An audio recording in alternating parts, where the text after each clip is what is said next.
What do you say, everybody, and welcome to the Bama Insider postgame show. We're live as we talk about Alabama and their rout of Mississippi State, 49-0. Our postgame show is always presented by Westgate Luxury Condominiums, right there next to Bryant-Denny Stadium, just 200 steps away from Bryant-Denny Stadium. And it really is a testament to the legacies and traditions of Alabama football. You're talking about unparalleled luxury and style, Wolf and Sub-Zero equipped kitchens, open and spacious floor plans and oversized balconies. 1 to 5 bedroom condominiums range from approximately 900 to 3,000 square feet. And they are available right now. And you can find out more information by reaching out at westgateal.com. That's westgateal.com, or calling 855-287-1318. And that's also where we're at, where we'll be next week when Alabama takes on Tennessee after the game. But today we're in our studios and we're hanging out. Trey Yanity and I'm Mick Gillispie. Kyle Henderson will be on. We'll have Nick Saban and his post-game press conference. And as you hang out with us here, we're going to take some calls here coming up shortly, and we'll hear from Coach Saban. We'll kind of have a roundtable later on. But what I want to ask you to do is to hit the thumbs up, like and subscribe the Bama Insider site, and be part of our site and really making it what it is right now, which is a huge success. And it's because of you guys. We appreciate you more than I can say. All right, let's get into the matchup here. Alabama, sour taste in their mouth. They didn't play very good football last week. They had the turnovers. They were beaten on both sides of the ball. There was a lot of lack of intensity issues with the team. You can sit around and talk about all of the negatives. Today they go into Mississippi State and they just beat them down 49-9. Trey, I didn't really feel like it was even that close. I think Alabama could have scored 70 today. It was a really good game for Brian Robinson. He's starting to make me a believer. I got to tell you. And then Bryce Young, you look at Bryce Young, another really good game. 4 touchdowns, no interceptions, 348 yards, as you guys can see on the screen. And he was, again, very efficient, throwing at a 71% clip, 20 of 28. Great game. Yeah, all the way around, Mick. You look at this team who had a lot of question marks coming into this week after the loss on their defensive line, on their offensive line, the receiving core, the drops, everything else, even at running back, decision-making, everything else. I think a lot of those questions went away tonight. Alabama, took the breath in. The sun came up last Monday, Tuesday, Wednesday. They got prepared for this game. They obviously prepared very well for this game, spread the football all over the field. Mick, coming into this game, this was a Mississippi State team that was averaging about 372 yards a game. Tonight, they ended up somewhere, I think, 299 on the dot, so didn't even get to 300. This defense looked a lot better tonight. And, we talk about response. We talk about responding from the loss. You look at this game, in specific, they had to respond in that first quarter. The defense kind of looked a little bit exposed in the middle there to start on that first drive. They get the interception, turn it around, come downfield, score. And, like you said, they didn't look back. I think this game probably could have been somewhere in the 60s, 70s if they kept it going. But just good to see them come out, work the ball around to so many different guys. There were 6 touchdowns tonight. There were 4 different receivers or ball catchers, one of them a running back, that caught touchdown passes. Robinson adding 2 on the ground. This team overall, we see Bryce run it a little bit more. This is a feel-good win, I think, for Alabama. We talked about it last night. If they won this game, you're happy with that. But I think, to really feel a lot better after the loss, they needed to dominate this game. If I had to pick an MVP here early, I would say it's the offensive line. The holes they created tonight, the movement. You see Chris Owens bounce back after a really tough few weeks and be a leader. And you look at the defensive side of the football, Will Anderson really leading in this game, and not just, in game, going up and helping guys prevent penalties. And, obviously the 4 sacks doesn't hurt either there. But overall, this team came out and dominated tonight, faced the cowbells, faced the noise, went on the road in the SEC and really looked good for the first time this season. So just a feel good night for Alabama. I want to thank all of you guys that are hanging out with us in the comments section, and Gary Major for the high five, man. Thank you for the super chat. We appreciate that a lot as we hang out with you. And that's what playing 4 quarters looks like, according to Gary. I agree. Look, Trey, there's so much to dive into with your assessment there. Offensive line was much better this week. Brian Robinson was great. I mean, and he was running the ball. I love the fact that they were pushing and, getting into the end zone when it came time to do so inside the 10-yard line. They were going to go in there and take advantage of this running attack. And what happened is a lot of these defenses aren't really equipped for dealing with with kind of that style, that downhill running style anymore. I mean, because you're dealing with spread so much. But the way that Alabama has set up this year, their strengths are running the football. And, and I'm going to agree here with Roy Morgan, another great super chat, woke up a sleeping dragon, roll tide roll. I mean, I think the sleeping dragon is Alabama running the football in the red zone. I think that's the formula for them. I mean, look at what Georgia's doing right now, playing old school Alabama football, right? Great defense, really great defense. And then this running attack and enough passing. But I mean, when you win 49-9, you got so many things going on. I thought the interception in the first quarter, right out of the chute, was a big momentum changer in this game. I really didn't think that Mississippi State and their style. Look, last week, Texas A&M played a complete game. The first half was a bunch of stuff that they ran that wasn't on film. They had been preparing for Alabama for months, and Alabama just, didn't see a lot of that stuff. They made adjustments. Mississippi State does what Mississippi State does. That throws the ball about every play. And they throw the ball almost like the old run teams used to, play behind the option, So they use the throw is really part of the pass is part of their run game, right? Alabama just made the tackles. They jumped on them. They made the tackles. You talked about Will Anderson. He was a man possessed today. He was in the backfield. He was a one-man wrecking crew. And what I'm hoping is that, as Alabama will play Tennessee next week. And by the way, Tennessee is an improved team, although they are losing to Ole Miss 31-19 right now as they play in the third quarter at Neyland Stadium. It'll be another big test. Alabama's going to have to come in focused. These are games that are very winnable.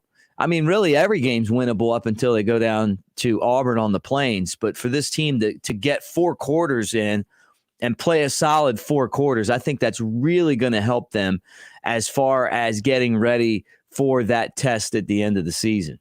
Yeah, just from the confidence standpoint, I think that's so important because this team is really young. I mean, they turn to a lot of youth in big situations, and having them go on the road and, prove themselves tonight, it's big. And, just seeing a game plan executed correctly, I think is what this team needed. When football was first invented, I don't know if you know this, Mick, but passing was not part of the game at all. They only ran football. Don't tell Mike Leach that, because obviously that was not Mississippi State's game plan at all tonight. They ended up giving up, I think, negative 41 yards to sacks.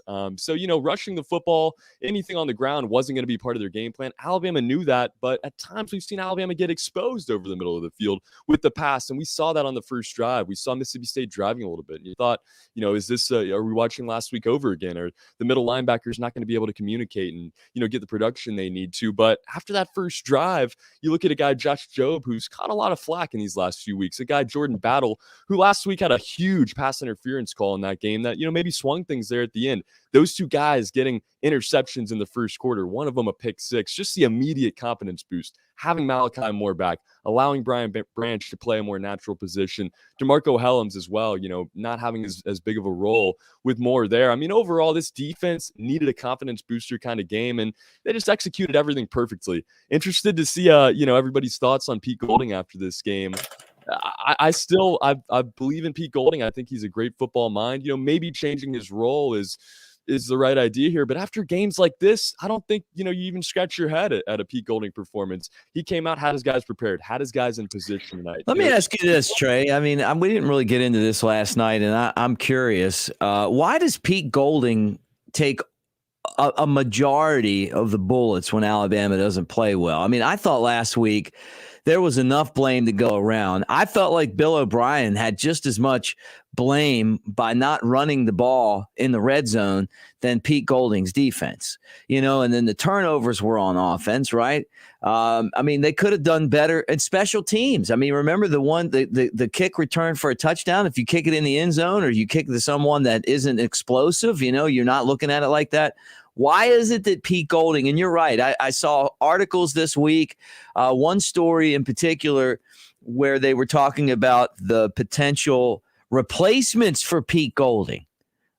It's crazy, Mick. I mean, some of the narratives that are written, and I think it's because Pete Golding came into this program not being a huge, name that everybody knew about, and, was a little bit younger and just a little bit different than some of the hires we've seen in the past. But you look at game by game, yes, he's made mistakes. He hasn't had the best formations at time. Last week, he didn't make the correct adjustments when Malachi Moore went out of the game. But like you said, you look at last week's game, you go to Bill O'Brien first if you really want to point fingers at coaches. They need to run the football in the red zone. We looked at, found out that out tonight when it got down to the wire there. So, you want to talk about coaching decisions. Yes, Pete Golding is to blame for some. And I see in the comments here, I don't know if anybody's really come around after this performance tonight. But, overall, players got to make the people that don't like Pete Golding still don't like him. Figured that would be the case. But, hopefully he proved you guys a little bit tonight. Yeah, I mean, look, I'm just not sure why it's always Pete Golding. And I don't know enough about what coaches do or don't do. I just know that if it's good enough for Nick, it's good enough for Mick. I've said that over the years. I've said that many, many times, and I'll say that again. And if Nick Saban likes him and wants him to be his coordinator on defense, I feel like there's a reason why, because Nick Saban will get rid of will get rid of coaches if he doesn't like them. He doesn't normally fire them, but what he does is help them find another job when the season's over. Now, he fought hard to keep this guy from going to Texas.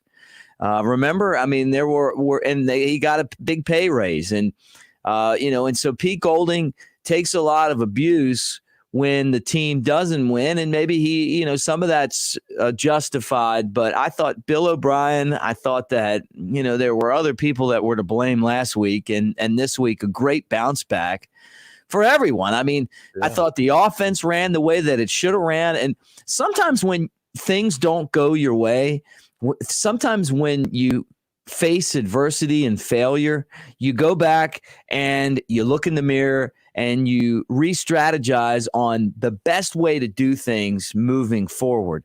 Motivation's a big thing. I mean, look at this game. To'o had 13 tackles, 7 solo tackles. He had a sack in this game.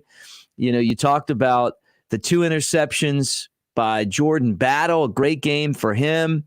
Josh Jobe had a pick in this one, and then Will Anderson was probably going to be the SEC Defensive Player of the Week. I don't know what everyone else has done, but I mean, look at that, 4 sacks. That's Derrick Henry type stuff right there.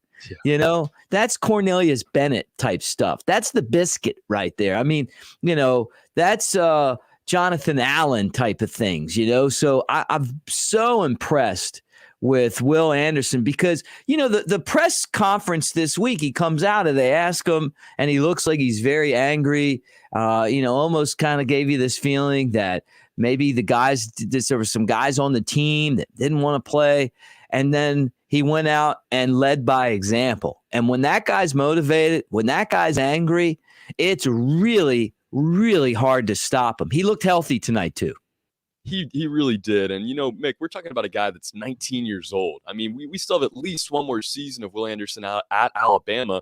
The dude is, maybe the most dominant pass rusher in the entire country at this point. We talked about guys like Chase Young and, some of these dudes we've seen in the past being up for the Heisman. I think next year could be a true campaign for the Heisman for Will Anderson. That's my early hot take here, but he's just that good. You see him leading, with the way he talks to his players and he can rally that defense together. I mean, he's truly been unstoppable this season. Yeah, Derek Thomas. Did I say Derrick Henry? I meant Derek Thomas. Yeah. Look, the same level of aggressiveness. Yeah. You guys knew in the comment section exactly. We're all on the same page here, right? You just say it and you keep going. But DT, man, he was a wrecking ball at Alabama, and then he was on the Chiefs, and you could not block that guy. And people are comparing Will Anderson to Derek Thomas. and rightly so. I mean, it was a DT type of game today. So I do apologize for the misspeak there, but I'm glad that you guys in the comment section knew exactly what I was saying. Well, Trey, I'm going to get to some calls here shortly, but just kind of give me your final thoughts on this thing before we switch gears and hear from the peeps. Yeah, Alabama played a really good game tonight, Mick, and Alabama last weekend didn't play a very good game. You don't want to take last week's performance and this week's performance and be too critical either way. They played a great game tonight, but how do they come out and respond next week? A home game against Tennessee. Where they find the leadership. Obviously, Will Anderson was that guy tonight. Will that continue? Will some of these older guys step up? Will we see Chris Owens be able to come back and continue to look really good? He looked good tonight. Got to see it from this offensive line, but overall, really good night for Alabama. Hey, thanks for the super chat, Jarvis. A little high five right at you, man. And it is a great stat. Mike Leach shut out for the only time in his career last year facing Alabama, right? And it's 90-9 in the last two games against Mississippi State. And I thought today was definitely a little bit of medicine for Alabama after that tough week and then, the loss to Texas A&M. And remember now, Mississippi State beat Texas A&M, which was not too long ago. So a good win for Alabama. All right, Trey, anything else? I know you're going to pop on here later and hang out with us. So we'll kind of have our roundtable discussion after we hear from Coach. No doubt. We got a lot of content coming, guys. We got Nick Saban coming up in a little bit. We should have some players later on as well, but keep getting to those comments. Thank you guys for the kind words and sticking with us tonight. All right, thanks, Trey. Yeah, we'll talk to you here in a jiffy. All right, let's go to the phone lines. And as you guys hang out with us, make sure you like and subscribe, hit the bell. That's a great way of saying Roll Tide, 49-9. Alabama with a dominant win over Mississippi State. Who's this and where you calling from? What's going on, Mick? This is Jarek, man. What's going on? Hey, what's up, Jarek? Nothing much, man. Before I talk about this game, if I can, man, I want to give you some reasons why I think why Alabama fans really don't have, I wouldn't say respect for Pete Golding, but why we don't like Pete Golding. And I'm in that camp where I'm not the biggest fan of Pete Golding, if I may. No, go ahead, man. I mean, look, I'm kind of glad because, I'm not saying that. Look, and I said this last week. I mean, if you upgrade in any spot, I'm definitely not saying, hey, I wouldn't take a Jeremy Pruitt or someone like that for the long haul. But I'm just saying Nick Saban seems to like the guy. But I am curious, what your thoughts are. Well, I think some of the reasons why some Bama fans, don't like Pete Golding is, number one, he's not that alpha, right? Kirby Smart and Jeremy Pruitt were alpha male dogs, and they always had their players' attention. Right, I listened to a podcast with Reuben Foster and former All-American linebacker and Marvin Constant, former Alabama great. Yeah, and they even said it best: those Jeremy Pruitt and Kirby Smart, those guys were alpha males. Those guys demanded, those guys got, and they earned respect. They also bonded. The way that they bonded with the players were out of this world, and the players played extremely hard for them every single week. Right. When you look at some of these games, you don't feel the effort. You don't feel some of the intensity that these Alabama players have. Now, to your point, that could be because, again, national championships, right? When you won a national championship, you look at some of the environments that some of these kids have come from. It's winning. It's a win. It's all about winning culture. So maybe it is some type of lack of motivation. But again, I think that does fall a little bit on our coaching staff a little bit because that's your job. You are the CEO. If your players are not getting the ball rolling, if they lack the intensity, the focus, the discipline, in order for these guys to play hard for 60 minutes, then you find somebody else to do the deed, to do your job. So I feel like Pete Golding lacks that alpha male mentality, and he's young. He's really, really young, and I think that's why Nick Saban likes him. He's extremely young. He's a guy that has shown promise. I think if you look at the 2020 football season, you've seen some of the development under Pete Golding. So I feel like he's a guy that still is developing and learning on the fly. I mean, Pete Golding even said it. He's learning on the fly. He's learning on the job. Right. And he's still kind of new at this particular position. So I think to your point, I think that's why Nick Saban likes him, is because he's a guy he's going to learn. He's going to try to fix those mistakes. But Bama fans, we're impatient. Let's be honest. Yeah, right. We're very impatient. We're used to the winning and the dominating culture. And that's what Pete Golding and Kirby Smart, that's what Jeremy Pruitt and Kirby Smart brings to the table. The second reason why is because he seems to put our players, and sometimes more specifically our secondary, in some bad positions. I think that he sometimes oversimplifies the defense. He doesn't try to really simplify the defense enough for us. If you look at the A&M game, there were a lot of plays where it was simply just a lot of miscommunication. We weren't in the right positions. And yeah, some fans will say, well, that's to the players. The players have got to fix that. The players have got to fix the execution, but that also falls on the coach.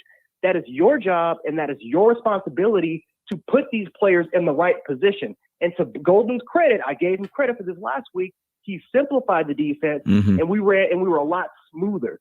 But again, it was you look at the LSU game, you look at the A&M game, you look at the Ole Miss game, you look at the Florida game, you look at some of these games the last 2 to 3 years, that if you look at the Kirby Smart and Jeremy Pruitt, they don't really have those particular struggles.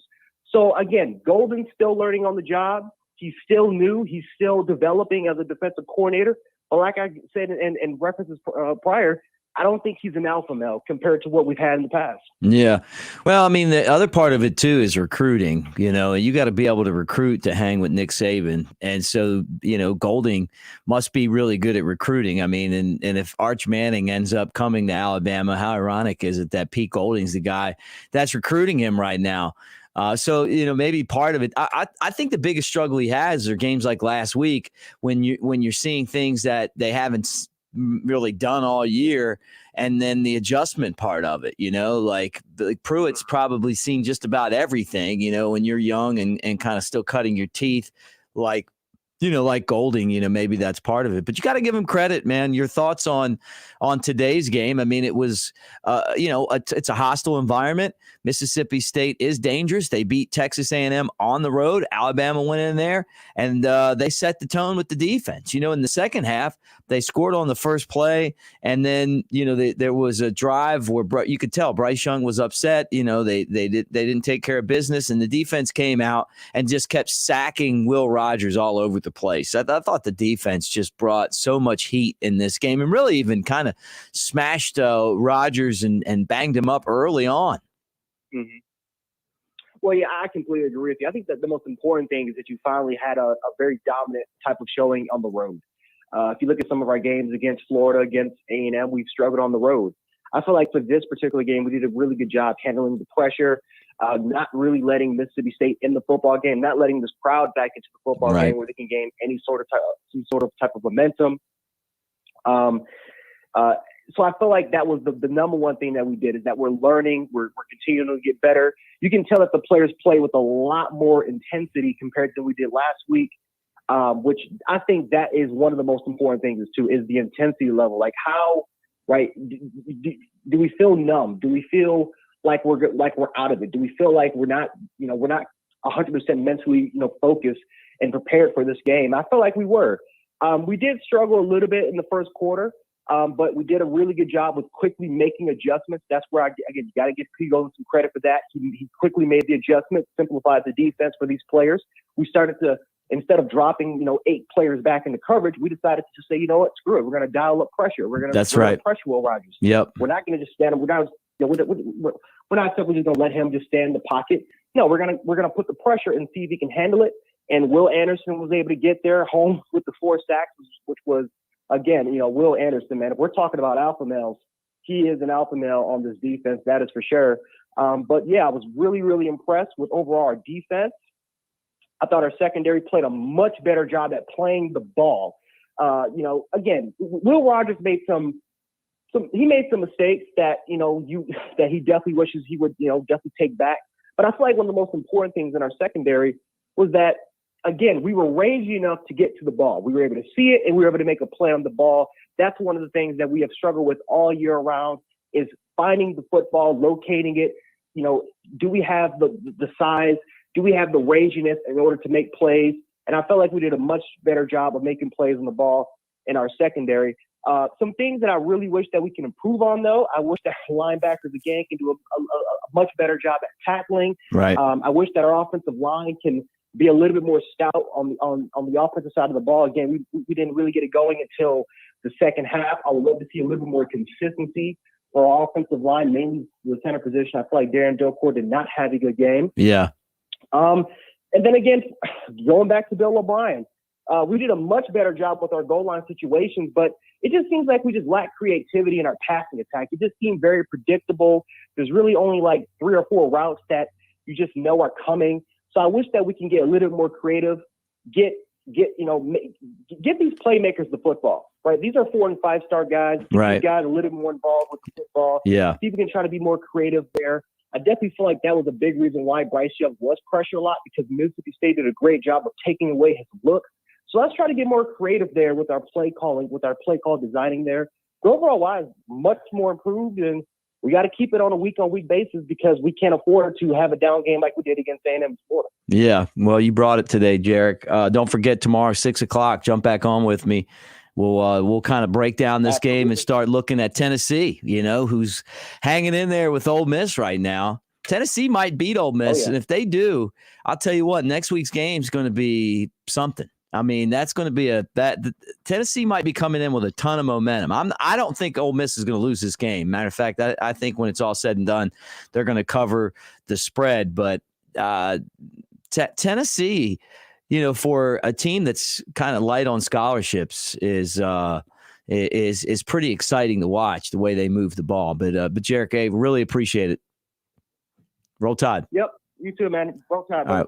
6:00 tomorrow. Let's go right back to the phone lines again and bring on Robert from down in my neck of the woods from Mobile. How's it going, Robert? Hey, man. Well, I definitely agree with your other chat room folks. That's definitely what this is like the first 4-quarter game that we've seen out of the team this year. And on the road, with those annoying Cowboys. Yeah, made it definitely more impressive as well. Yeah, look, we needed that kind of game, Robert. I mean, we just needed it. It's been a tough week. Yeah, I was listening to some of the commentators earlier. They said, "Well, Mississippi State, they see more blood in the water after could they be another shark seeing the blood in the water?" Yeah. And because the guy said, usually what happens when the one shark bites Alabama, the next shark gets eaten up themselves. The next week. You don't want to be the second shark. You want to be the first shark when Alabama's still feeling good about themselves.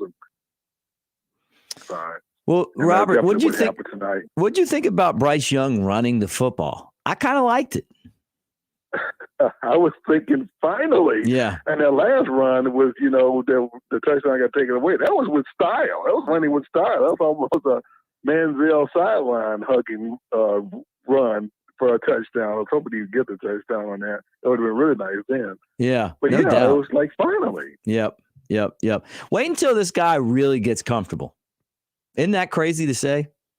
He still looks like a kid out there. And he's been amazing. Yeah, really. Really. He still looks, he's so young and small. When the guy pushed him out of bounds, you'd be like, almost like he pushed him 6 feet, but just for a simple push out of bounds. But yeah, that was definitely what the team needed. They didn't need just win the game. They needed to beat down a team. And this was a definite, we got to beat this team down tonight. That has to happen. The defense has, maybe not pitch a shutout, but not allowing a touchdown in today's college football is pitching a shutout, or close to pitching a shutout, especially against a deep offense like Ole Miss, like Mississippi State.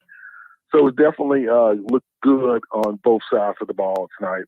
And Mr. Anderson is a man definitely among boys right now. Yeah, definitely Mr. Yeah. Yeah, well, I try to do my best Matrix Agent Smith tone. I think I say Mr. Will Anderson's name, Mr. Anderson's name. They have to be with the Agent Smith tone if you can get it. He's the definitely the best player on the team. I think he's probably the best player on the team. Both offensively and defensively. No doubt, man. I mean, no doubt. Yeah. Yeah, he can completely disrupt a team's offensive line. They're going to have to start doubling them, and when they do that, then that's when someone else needs to step up. And that, the running backs, even down the stretch, look really good, all of them, including Trey Sanders. It really makes you question Bill O'Brien as to, man, why have you not been running these guys? Yeah. All of them. But, especially last week. I know. And goodness knows, wow, when you get inside the 5-yard line, 3 runs. Who would have thought? Yeah. Hey, look, I'll tell you what, Robert. I like thing. seeing Roydell Williams running the football in this game. I mean, I'm getting an Yeah, idea he of was what the leading Roydell. rusher. Yeah, I mean, like he just has that explosiveness that that Brian Robinson doesn't have. But with that said, I'm kind of late to the Brian Robinson party. I appreciate what he brings to the table. But, over the course of the last couple of weeks, I'd say maybe the last 3 or 4 games, I'm starting to get it. I mean, maybe this guy's, an NFL player. Maybe he's a guy that you just feed the rock to. And, like he's not going to blow you away with his speed. But you know what? He's got some moves, and he doesn't fumble. Yeah, it's one of those old school backs that, as the game goes on and it's the fourth quarter and you need those, and the defense is starting to get worn out, you use him to wear him out even more. Like the old way the Steelers used to use Jerome Bettis and that kind of thing. Yeah. Yeah, definitely what needs to happen. Like your previous caller talked about Pete Golding. Again, I'm not a huge fan either. I disagree with you guys as far as saying the Alabama people are not patient. We have been quite patient with Pete Golding. Right. It isn't like, year 1, year 2, that, he's been not able to get the defense back to his elite level. This is what, year 3 or 4? Right. That the defense hasn't made it back to the elite level yet. That that the Georgia level right now, where like last weekend's game shouldn't have mattered that the offense didn't. 38 points should have been enough, right, to win that game. Right, it should have been enough. It was despite the mistakes, despite the fumbles and all that. The offense still managed to get 38 points. That should have been enough. Yeah. Texas A&M should not have gotten 41. Well, okay, I'll take away a touchdown. But take away the special teams, that's not their fault. And then the 2 turnovers. So it's kind of like there's just last week's game. There's just enough blame to go around for everyone. But it would have been nice to have more turnovers. It would have been nice to have a lot more pressure on the quarterback. I thought that was the biggest thing. And that's the difference today. That was it, man. They got back there today. Mm-hmm. Yeah, and some of that was scheming, last weekend was scheming, that, like you pointed out, that we didn't get the pressure. But especially after when Malachi Moore went out. Well, that should have been more, okay, you got to figure it out at some point, go to how to get this defense to get some more stops without Malachi Moore. Or because you weren't dealing with a Deshaun Watson type quarterback or a Johnny Manziel type quarterback. It was just because Cal's out. He'll probably not have another game like that for the rest of the season. Right. There should have been adjustments made, and that should have happened. And okay, it's that one game, and then it'll be the Florida game last year, Ole Miss game last year. The defense under him has only just been good enough and not great, and certainly not elite. And that's where our frustration lies. It's okay. It's a year for 3 or 4, and we still haven't made it back to great or elite or the best defense in college football. Right. And allowing less than 13 points a game on average. Now tonight, Bill helped a lot with that, getting the average down. Well, only 9 points. Okay, that's good. Hopefully, it'll continue on for the rest of the season. But that's been our frustration with him. But, with Golding, it's like, okay, if you can give us a good, keep them down the stretch, we might be all right. Of course, the bottom line is beating Georgia. Right. That's it. Well, beat Auburn first now, Robert. I'm telling you this right now. Beat Auburn first. I agree. It's going to be you're right, because Auburn will be another hostile crowd with a quarterback that can get lucky on you and the voodoo dolls and Auburn that they Auburn always Jesus. like to bring out. Yeah. So you're right. That Auburn will be next. So we got to really start shutting teams down, taking care of business 4 quarters to get that mojo back and start feeling good and feeling dominant again. So when they beat Auburn, okay, you got momentum. And then you go into there, and maybe you can finally turn into a team that we believe can finally beat Georgia. I haven't seen it yet. Tonight was close to being that team. In fact, tonight was that team. Right. If we can get that all the time, but what we need to see is can it be consistent? If we can get the kind of play we got tonight, we can beat Georgia. We can beat anybody in the nation. But can we get it when we really need it against elite competition? That's what we all want to see. Yep. Great point. Well, thanks for calling. Hey, Robert, don't forget tomorrow, 6:00, we'll have our call-in show and we'll get more in depth on this. Right, and we'll look ahead to Tennessee. Great call, Robert from Mobile. Roll Tide, my friend.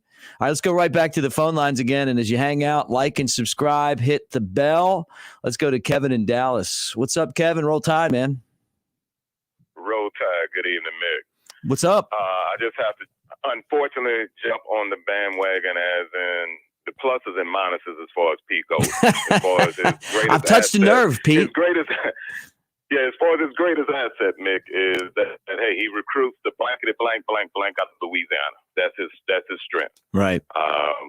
As far as the weakness, it's just a matter of, since he's been the defensive coordinator, this is the most talent that he's had, Mick.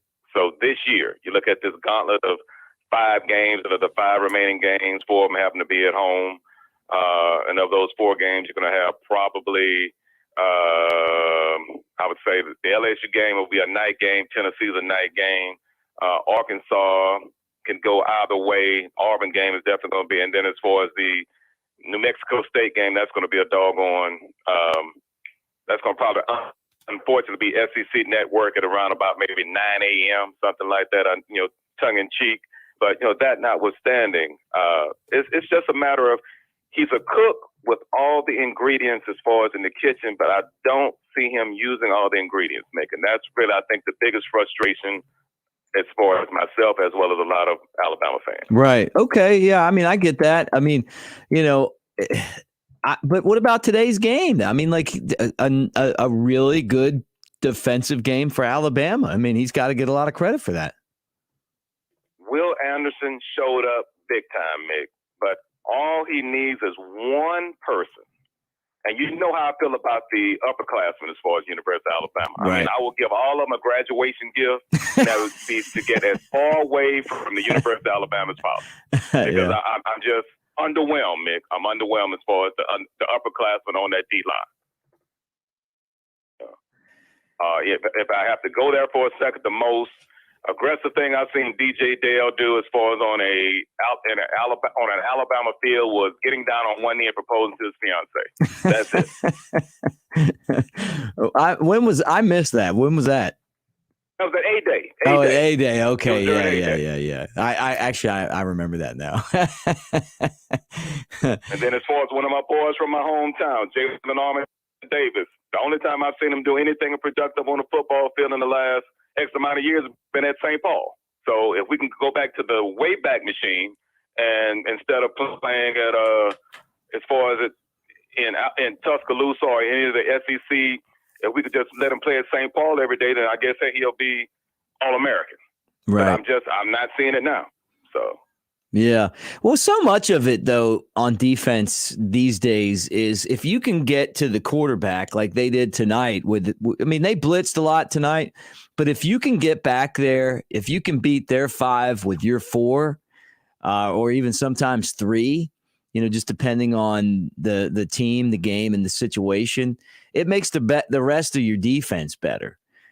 And I mean, like, they didn't do that last week in the first half. They got some pressure in the second half. But even in the second half, it just seemed like that guy was always, like, backpedaling away from it, and nothing went their way. Today, Will Rogers didn't get away from it. I mean, like, he kind of got dinged up early in this game, and Alabama had pressure on him, and it made everyone else good. It to the tune of interceptions and sacks and everything else. Pete Golding isn't Kirby Smart, and he's not Jeremy Pruitt.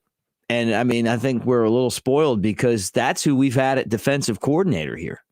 Kirby stuck around for years when he could have left and took other jobs. And then, obviously he went to Georgia, and that's where he's the coach now. And he's doing a pretty pretty bang up job this year on defense. But Alabama's won all the championships, so it really hasn't mattered. I mean, Pete Golding got a championship last year, one more than Kirby Smart. Well, I guess Kirby Smart won a bunch as a defensive coordinator, but as a head coach, head to head, right now, Pete Golding at least has that in his corner. I just got this feeling that if Nick Saban thinks that Pete Golding isn't the right guy, that he'll go and get the right guy. And that's saying if a Jeremy Pruitt wanted to come back. I saw a list of names today of guys, and the best part about our fans is that you guys are smart, man. I mean, like, sometimes it's like you're out there screaming and you're going, hey, this is what I think. And you're right. So you might be right. I don't know. I mean, like, I just don't have enough. I'm just telling you, and being honest, I don't have enough insight on coaching to know that this guy needs to be replaced. I know that Pruitt's a great defensive coordinator. I don't know that he wants to ever come back to Alabama. I mean, he's an alumnus and everything else, but he's a failure as a head coach. Does he want to come back and get in his old role, or does he like the NFL? And I don't know enough about Pete Golding to know if he needs to be replaced or not. I just thought, like, today was a great day for the defense. I think that it's the consistency, though, and the warning that Nick Saban continually puts out to these guys. Up until last week, it was Alabama and Georgia in this collision course, and no one could beat Alabama, and no one could beat Georgia, and Georgia was stomping everybody, and Alabama was beating everyone too. And then they lost, and then all of a sudden it's like, now there's all these teams ahead of them. But the best part about it is that one of those teams ahead of them lost today, and Alabama will be in the top 4 again when the polls come out on Monday, right? Or Sunday night, or whenever they come out. So I think that, it's all about winning the games, and it's as hard as it is, Kevin. And I'm the biggest culprit of rat poison out there. It's staying focused and being focused one game at a time. And it had Pete Golding and Bill O'Brien and everyone else done that, they would have beat Texas A&M and they would have won this game. Alabama should win every game they play until the SEC championship game, but life doesn't work that way. That is true. That is true. And if I could have if excuse me, if I could be granted one request, and that would be a matter of, I would love to bubble wrap Bryce Young and William Anderson, because those are going to be the keys, Mick, as far as University of Alabama winning a national championship. Can't lose them. Can't lose either one. Can't lose either one. I agree. I mean, I'd love to have Drew Sanders back just to be able to get that pass rush a little bit more even, where Anderson isn't, really kind of out on an island there in that spot. But I agree. I mean, let's talk about Bryce Young for a second. And guys, we got Nick Saban's press conference about to be ready to play on here. And Kevin, I'm going to let you go when that's ready. But you're right about Bryce Young. I mean, this guy, he's just, I don't even feel like he's even close to having hit his stride. I mean, it almost feels like, he just kind of gets through things sometimes. And then you look at his numbers at the end of the game. We had him up there, 4 touchdowns, no interceptions, and 71% passing. I mean, it's amazing. I mean, and he leads the team. He's only going to get better. Indeed. As always, a pleasure to speak with you, Mick. Take care, and hey, look forward to joining you as far as on tomorrow evening. Yeah, great to come on back 6:00 tomorrow, Kevin, and I appreciate it too, man. Roll Tide. All right, roll Tide, roll. All right, guys, I think that we are just about to have Nick Saban's press conference. So I see Trey's pop back up on my studio screen, and here's Nick. We certainly needed to respond, and I think the players responded the right way. Played a 60-minute game, sort of dominated the game the way we'd like to play. I think it's the way you want to play on the road. It's the way you control the crowd. And I thought our guys did a really, really good job of that. We had a good week this week. It was good preparation, good focus. I think the big thing that our players, and I told them this after the game, don't want to forget how you felt last week because you responded the right way. So let's make sure we continue to build on what we just did, and got a lot of tough games coming up. So we want to focus on improvement, but did unbelievably well on third down. Offensively, I think we're like 12 for 16 on third down. I thought the defense did a really good job in the game. 3 picks were great. Red zone defense was great. Really got to play these guys and not give up explosive plays. We gave up a couple, but for the most part, did a really good job. Affected the quarterback positively with 3 and 4 and 5 guys rushing. So the multiples were probably good for us, and I think our players did a really good job of executing the plan. So worked out really good. We had really good balance on offense. So really pleased with the way we performed in the game. Okay, with that, we'll start in here with Chris Walsh. Chris, go ahead. What do you credit for just the change in attitude? Never get humbled. I think humility is a great thing for all of us to have. I think sometimes when you have success, it's human nature to sometimes think you don't have to continue to do things the right way, create the right habits. You get sloppy. And then, the redemption is not good, which we learned last week. So these guys have a lot of pride. There's a lot of culture, in the program here that our fans, our former players, people in the organization, people at the university expect us to compete at a certain level. We call it the Bama standard. So I thought we did that. We did it for 60 minutes. We didn't get relieved. We didn't relax in the game, this is really the first time all year that we really have done this the way we'd like to do it. Stay in the room here with Nick. Yeah, I think that is a great place to pause this. Guys, as you hang out with us on the Bama Insider post-game show, we're live right here on the Bama Insider YouTube channel. Like and subscribe. Hit the thumbs up as you hang out with us tonight. I'm Mick Gillispie with Trey Yanity, at Broadcaster Mick on Twitter. And again, like, subscribe, and hit the bell. And thank you guys all for the great comments in the comments section and the super chats and the phone calls. And Trey's back on. Trey, let's talk about the press conference. I love when Coach Saban gets that, after a loss, and then they come back and they always seem to win the next game, and they seem to play a more complete game. They're more focused. And he said humility. It's good. He was asked that question. I think it was by my buddy Chris Walsh. I think that's who asked him, and he just got that look on his face, like, yeah, let me tell you about this right now. And then he shot it out. But he seemed to be as happy about a performance as he's been with any of the games this year. He said it was the first game that we played the way we need to for 4 quarters.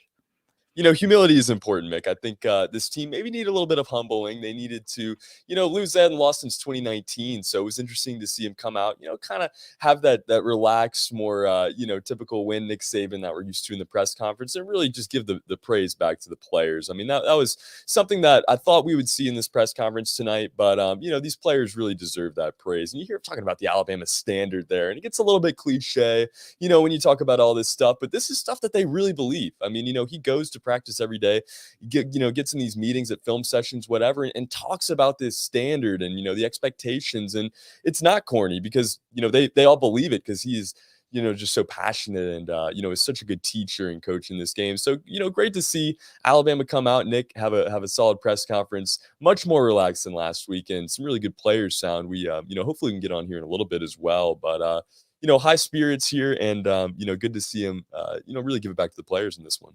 Yeah, no doubt. Well, it's one of those wins for Alabama that kind of sets them up for the Tennessee game. And then after the Tennessee game, you get a week off. And then LSU, I don't think LSU is going to contend with Alabama. I just feel like Alabama is not going to overlook them. I know LSU's having a bad season. and Alabama will gladly stomp them, just like last year. Although they did win today against Florida.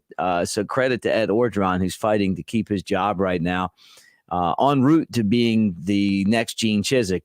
But you know what? I mean, it's being focused, doing the things that you have to do. And he's right. They played 4 quarters of football. It's going to take 4 quarters of football to win these games. And, we've talked about Georgia. I think that the Auburn game is a really, really tough game for Alabama. It's one that I've got circled. It's one that I'm really worried about now. Auburn with a win today over Arkansas on the road. It'll be in Auburn. They always get the breaks. And so for Alabama to win that, forget about the SEC championship game, but to win that game and take care of business leading up to that, they're going to have to continue to play 4 quarters of football. I thought Kevin from Dallas made a great point too. Bubble wrap Will Anderson and Bryce Young, because if you lose one of those guys, this is a completely different team. No, it really is. I mean, those are your X factors, and it's nice to have one on both sides of the football this season. You talk about LSU. Look at that team a few years ago. I mean, they were so deadly at every position on offense. They had Joe Burrow, they had Jamar Chase, and Clyde Edwards-Helaire, and their offense was dynamic. But that defense didn't really pose much of a threat at all. This Alabama offense, I think, can be really dynamic. And, we're seeing the defense come along now with certain superstars. And like I said earlier in the show, this kid's 19 years old. I mean, he's a sophomore now. Will Anderson is only going to get better and only become more of a leader as he gets older and, more experienced in this program. And, you talk about Bryce Young's progression and kind of the way he's grown. He's not just a leader, but, we're seeing him open up his game in a lot of different ways. We're seeing him run the football now a little bit more, feel more comfortable doing that. And I know, that's maybe not his preference, but how confusing does that make it for defenses now that, maybe his run is a threat? We see it on 3rd downs. I think that's where it's really important when, you really need to come up with a stop.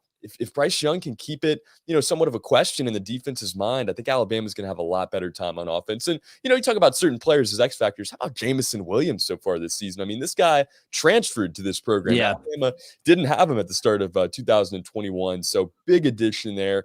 To'o had his struggles throughout the season at times, but, he's come around and looked really good. So leaders are emerging on this team. That's something they really needed to focus on this week, just finding leadership. Yeah, no doubt. No, I agree with that. I mean, I think transferring is going to become a big weapon. I mean, look, Clemson didn't take transfers, right? And look at them right now. I mean, don't you think they would like to have a guy or two on the offensive line to help them? And I mean, they've all of a sudden kind of slid back to not quite mediocrity, but in that neighborhood. And you're right. I mean, you look at Jamison Williams, and he is the best receiver that Alabama has. And going into this season, I thought that John Mechie was going to be that guy. And he had a good game today. Don't get me wrong. But, Nick Saban said last week that he's been dealing with some injuries. He hasn't been explosive, certainly. A few drops in there. But he had a good game today. And I'm waiting for the emergence of some of these freshmen, sophomore guys. And hoping that they can contribute. But it's been Jamison Williams who's been the go-to guy. Hit him in the slot and he just runs past everybody.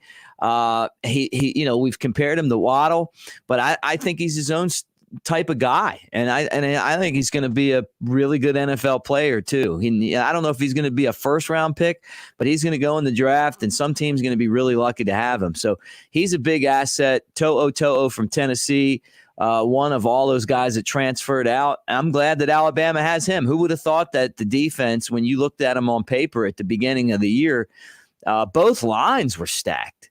And then at the end of the day, we look at it, and there's certain teams that they struggle against. Although last week, we've talked about it a lot tonight, I really feel like it was offense, defense, and special teams that let down Alabama in that loss. And I feel like today it was offense, defense, and special teams that won the game.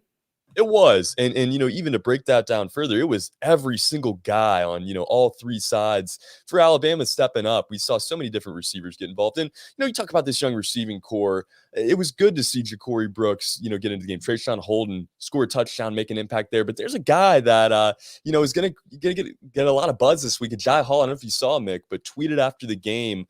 I don't want to misquote him here, but I think the tweet was, yeah, no, comma, I'm done now, or, something along the lines of that. So, that's kind of a breaking story. We have the tweet here. Yeah, nah, comma, calling it quits was the tweet verbatim there.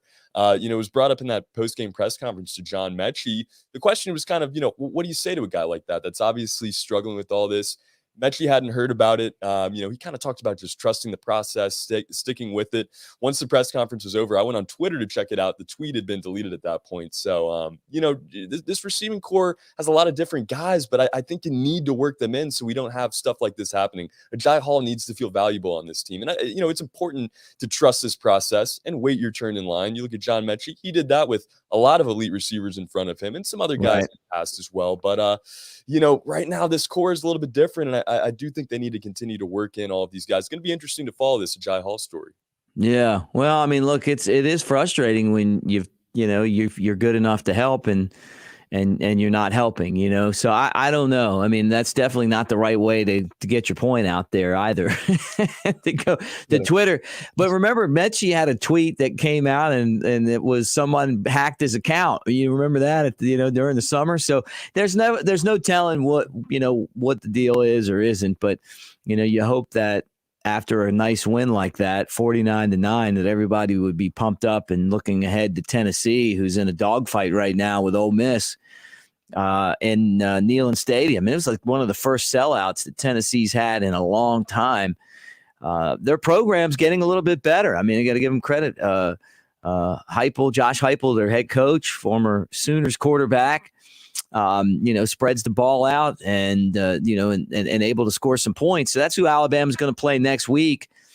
And I think it's a 6:00 game, right? It's a 6:00 at Bryant-Denny Stadium. It's going to be a big showdown. It's, and it's one of Alabama's huge rivals, Tennessee. And I know that, a guy like you, Trey, probably doesn't remember the last time Alabama lost to Tennessee. I've been there for a lot of them. So I've smoked a lot of cigars on the good side of things and on the bad side of things, lived through the Shula days. And even before that, when Philip Fulmer got a run on Alabama where they were winning a lot. And there's been a couple of games where Tennessee had a chance to win, including 2009, where if they would have kicked a field goal at the end of the game that was blocked, Alabama wouldn't have won the national championship. So a pretty big showdown coming up next week, and an exciting game in Tuscaloosa. And we got a really full slate coming up this week on the Bama Insider YouTube channel. We'll have our show tomorrow night, and for all of you guys that got on, and maybe some of you guys that didn't get on tonight when we took calls, don't forget, call in tomorrow night. It's a complete show of taking calls. We start at 6:00, and that's what we do. We take calls and talk about the game and break all of that down. Then on Monday, we've got the press conferences. The press conferences, and I say is because sometimes it's not just Nick Saban, but it'll be Bryce Young and some of the other guys. We'll have those posted on the Bama Insider YouTube channel. Monday Night Quarterback at 6:00. You want the latest on Arch Manning. You want to know what's going on in Alabama recruiting. Andrew Bone and Trey Yanity take care of that on Tuesday. I mean, all week long we got stuff. And then this Friday, we'll do the Bama Insider Tailgate Show from 6 to 8, and that will be at R&R Cigar in Tuscaloosa. So because it's a cigar game, we're going to do it from R&R this week. So that'll be a lot of fun. So and there's a ton of other stuff that I'm not even mentioning right now, Trey. Yeah, I mean, the content is just loaded at this point in the season. And after a loss, I think we see some more traction. People are worried. People are scared. And we appreciate you guys jumping on with us this past week and following all the coverage. But like Mick said, I mean, it's just going to keep rolling through this fall. Tennessee week, this is Tennessee hate week. This is convention type of week, if you ask me. So going to be a lot of fun to break it down. Third weekend of October. This Tennessee team, like you said, Mick, I mean, this is a revamped team. And this is going to maybe tick off some Alabama fans in the comments here, but I think it's good for college football when the Tennessees of the world and the Penn States and some of the teams we're seeing this year, kind of get back into the mix a little bit. They're 4-2 right now. And, as they play this one out, I believe about 3 minutes to go against Ole Miss, still trailing that 31-26 they're driving though. This is going to be a really fun matchup. And like Auburn, this is a Tennessee team that maybe isn't at Alabama's, even close to Alabama's level, but it's going to be a good game because Tennessee, really doesn't like these guys down here in Tuscaloosa. So excited for this one, excited to cover it all. Excited to hop back on Tuesday with Andrew Bone, like you said, and we'll get on there Wednesday taking your guys' score predictions. Yeah, no doubt. Yeah, that's another big show too. The score prediction show. Everybody likes to throw those scores out there. Yeah. I think I had. What did I have it? 40. What did I say last night? Do you remember? It was like 49-14 or something, maybe 24. Yeah, you're right on it. I had 56-10, and they needed one more touchdown to make it 56-9. Close on it, but not quite for me either there. Our defense was a little bit better than I thought they would be in this game, and our offense was great. It was great. I mean, it was a great game all the way around. I think not having Jace McClellan hurts a lot more than, really a lot of people are talking about right now. I think that having him, I think they would have won against Texas A&M. I think he would have been a difference maker in that game. And I feel like kind of where we are right now with this team, it's a lot of Brian Robinson and hopefully some Roydell Williams, because I liked what I saw out of Roydell. I mean, he's got that explosive speed, and he's got that nice first step, and he's a good complement to Brian Robinson, who's kind of like a straight ahead runner. So I think we're going to see more of him moving forward. I like the fact that Nick Saban has these guys focused, because they're going to have to keep getting better. Next week's going to be a game that I think they'll handle. They've got a bunch of home games coming up. They'll be ready for those. But then the next road game's down at Auburn. And I don't care about Florida, and I don't care about Texas A&M, and I don't care about Mississippi State. But I will tell you, I do care about Auburn, and I think that their home field advantage is always tough on Alabama. It's always been a tough place to play.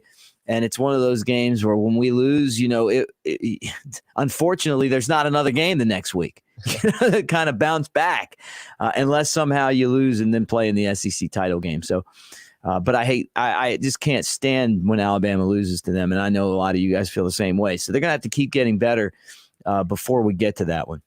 Yeah, no doubt. I mean, this Auburn team has looked inconsistent this year, and you could say that maybe the same thing about Alabama. Alabama's been way more consistent, but up until tonight, we didn't see a 4-quarter game, and I think some of this was strategy, just kind of finding consistency in the play calling. And I do want to bring up another clip from the Saban presser here, kind of talking about some of the bigger plays. And there's a lot of people complaining about last week, maybe not running the football at the goal line. I was right there with you. He addressed that tonight. I believe we have it here at 3:55. Kind of talking about the play calling and what they decided to do for tonight's ball game. They knew what the patterns are going to be relative to the formations and the receiver locations, and they did a good job of playing them. We'll go to Mike. You mentioned after last year's game that the defense, Mississippi State, really tries to keep everything in front of them. How much of that did you see tonight, and what still allows big plays that you're able to make? I'm sorry, I didn't really understand. Mississippi State defense last year, you mentioned, really kept everything in front of them, but you still were able to get some big plays tonight. Is how much of that same defense? Well, but the big plays last year, the big plays we made against them, we threw the ball over their head. The big plays we made today, we caught the ball and ran with it. And because we took a couple shots early in the game and they really played soft, but J-Mo's long run was nothing but a curl. And, but because they were playing off of him, he was able to catch it and run with it. And so I think that's how we made the explosive plays today. I think our play action game was good. We still struggled sometimes with our protection, got sacked a couple times, but I was really pleased with the way our guys, sort of caught it and ran with it and made some explosive plays. And I think you mentioned red zone. You had 3rd and 1 at the 1 and you called timeout, and then ran a very different formation play. Can you kind of walk us through what happened there? You just said, you walked yourself through it. We had a play called. We called timeout. We changed his play. Did you see something you didn't like? Or? So you want to know the truth? I'm not going to tell you the truth. I'm not going to throw anybody under the bus. So it's one of the things about, I said this earlier, when you go fast and you're using signs and you're going no huddle, those plays get called and those signs go up and those signals start. It's really hard to change plays unless you call timeout. And last week we didn't call timeout. This week we did. All right, Coach. Thanks for. Mick, I think this is this is a really Love it. And I don't necessarily think he's calling out anybody in particular there. Kind of hinting at it though. They just needed to get all on the same page as far as play calling goes. And I thought we saw that this week. Yeah, well, look, good to hear from Coach. He seems to be in good spirits. We didn't call timeout last week. We did this week. Yep. Well, good. I mean, those are the things that you get out of a game like last week, where you make mistakes and you grow from them. And I mean, he's the best in the business. I don't think any of us can argue with that. I mean, we're so Alabama's so lucky to have him. I mean, he's the GOAT, man, literally. I mean, so the problem that he has is that the rest of us mortals, we are into the rat poison, right? And we definitely, sometimes like to taste ourselves, like he's isn't that guy, it's like he's just so motivated to do the next thing, like Bill Belichick, it's like they're just programmed different, and it takes a loss sometimes for everyone to kind of get back on the same page that Coach Saban's been the entire time. So yeah, great clip there. All right, Trey, anything else before we wrap it up tonight? I just want to thank everybody for being here again with us tonight. Hit that like button before we get out of here, guys. It's so simple. You just got to press one button for us. Helps us get, this video out into the algorithm, everything else. And thank you guys for commenting tonight. We got little Johnny coming in here. I don't know if he has a team. I've been kind of loosely following the comments here. If he doesn't, help him pick it out, guys. But thanks again for another great week of Bama Insider. And, as far as Alabama goes, I think this is a huge building block for this team. Mississippi State isn't, maybe the fiercest opponent in the world, but they figured out a lot about themselves tonight, and I think grew a lot tonight. But overall, really solid night of football. Excited for another week of it.